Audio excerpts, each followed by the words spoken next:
It took 12 conversations and 10 plagues for Pharaoh to release the Israelites from Egypt. Only after frogs, flies, locusts, boils, River Nile turning to blood, and death in each family. Only after all of that did Pharaoh summon Moses and say, "Be gone." So after 4 centuries in Egypt, the last of which were as enslaved persons, the Israelites packed their suitcases, gathered their animals, grabbed that unleavened bread, and set out. Their first decision concerned the escape route. The quickest road to freedom would take them through Philistine, another enemy territory. So rather than risk more hostile entanglement, God directs the band toward the wilderness. And lying between the outskirts of Egypt and the Sinai Desert is the sea. Now we call it the Red Sea, but most likely it was the Sea of Reeds, a shallow body of water filled, obviously, with reeds. As the Israelites make their escape, Pharaoh realizes he has lost his free labor. "What have we done letting Israel leave our service?" he says. The powerful rarely relinquish power without a fight, rarely choose to end their exploitation. So Pharaoh selects his best, most battle-ready chariots and charges them to pursue. And then, worried that 600 of them will not be enough, Pharaoh orders all the chariots, all the horses, all the officers to surround the small band of refugees. The traumatized Israelites, just days past enslavement, are caught between water rushing in front of them and an army quickly approaching behind them. Deliverance comes through miracles in the water. Moses stretches out his hand, an eastward wind blows through the night, and the waters recede. With the cloud of God's presence lighting the way, the people pass through the sea, the water forming walls on each of their sides. Pharaoh's army pursues them, lured out into the seabed by the dry path. But then Moses raises his hand again, and the waters rush over the chariots, the soldiers, the horses, who are swallowed into the swirling chaos. So certain are the Israelites that their freedom has come only by God's hand, that a chorus arises from their midst. God has made a way out of no way.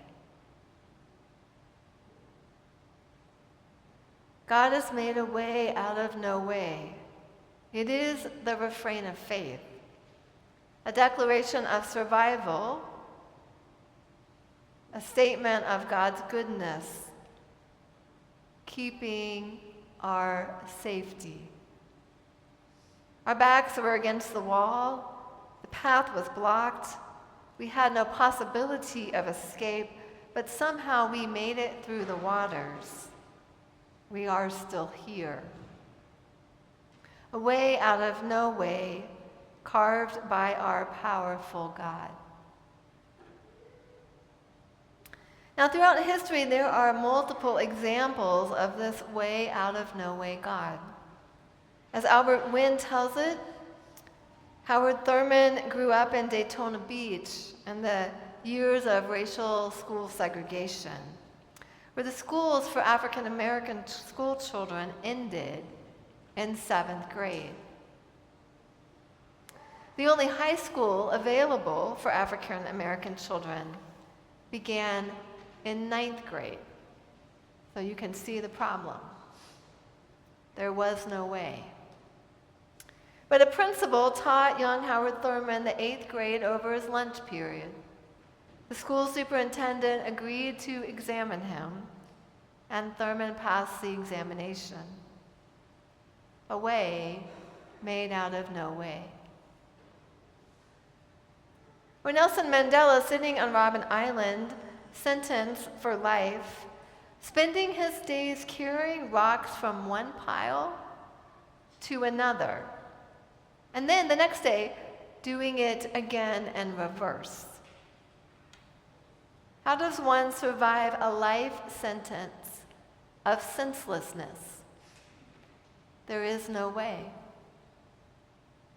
But then come the winds of change, the global chorus of righteous indignation, and the softening of powerful hearts. A way is made out of no way. Ever since the Israelites made it across the sea, people of faith have claimed this God who makes a way. Here is a promise of protective presence. Here is God, the light, shining forward on the path. Here is the promise of saving grace. Here is God as wind blowing the billowing waves in the other direction. So whether one is facing a dead-end job, a destroyed family, a despairing future, the witness of our forebears say, God can make a way. When the Israelites have made it safely across the sea, they rejoice. Miriam dances. Others shake from relief. Parents tightly hug their children. Meanwhile, the Egyptian army, all those chariots, drivers, horses, and soldiers, have drowned. Their bodies are floating in the sea, washing up upon the shore. In this story that stands as a testimony to God's great power for life, there is also death. How can this be?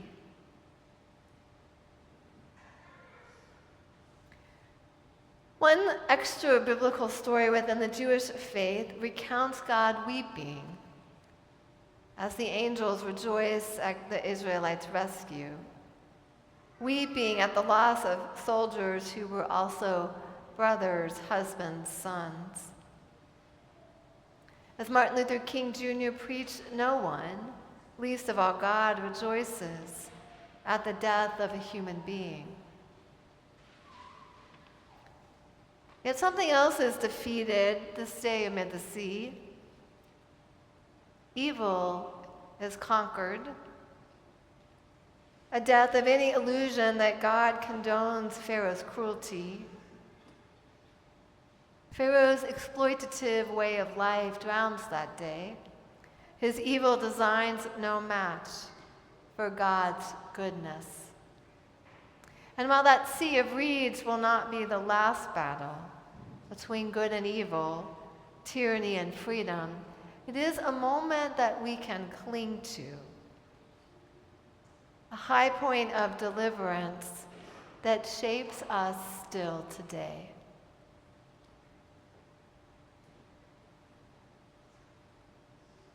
So what shall we, heirs to this witness, do to keep alive that promise of God, that promise that God is a way-making one? How do we, as holders of the warnings given through Pharaoh's demise, find a path of life devoid of deathly threats, enslavement to time, exploitative relationships, I must confess to you that I know the story.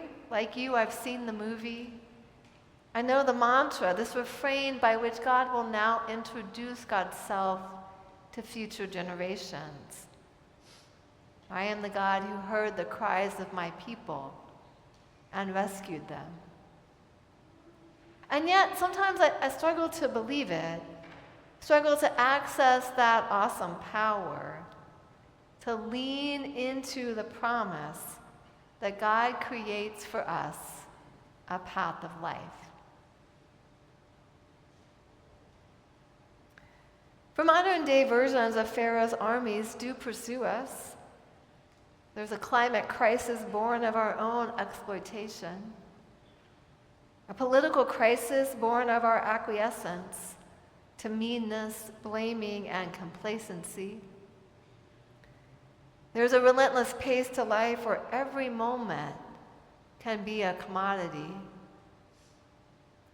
And there are many, many graves.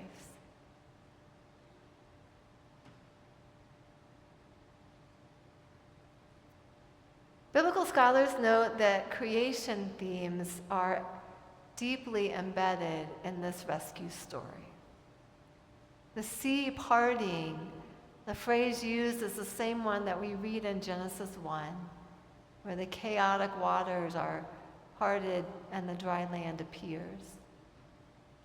Those waters are themselves a symbol of chaos, and God's hand brings order, just like at creation.